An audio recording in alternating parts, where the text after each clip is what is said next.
485 milliards d'euros par-ci, 200 milliards par-là, 109 milliards ici.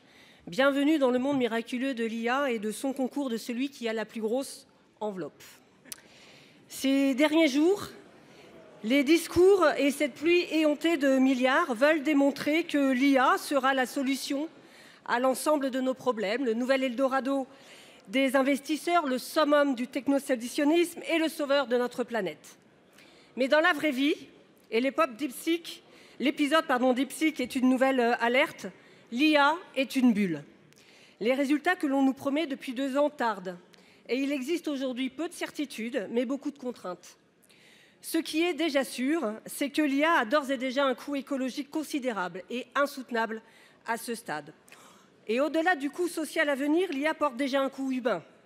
Elle repose sur l'extraction minière et notamment à l'origine de la tuerie dans le nord Kivu au Congo, qui a déjà fait plus de 3000 morts aujourd'hui.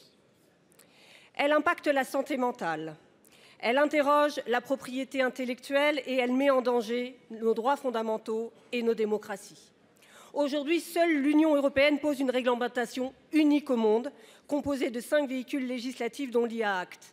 Et à peine celui-ci vient-il d'entrer en vigueur dans sa première phase que déjà il est attaqué.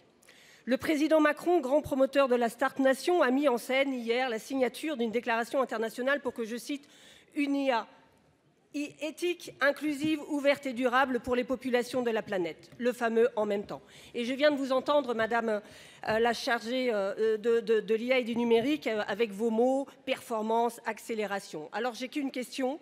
Confirmez-vous un soutien sans faille de la France à l'IA Act et au renforcement de la régulation européenne de l'IA sans plier aux pressions des géants de la tech et aux grands intérêts financiers qui comptent encore se remplir les poches? En un mot, la France va-t-elle soutenir le leadership européen face à la vague d'illibéralisme et de dérégulation outrancière au détriment des droits fondamentaux et des limites planétaires?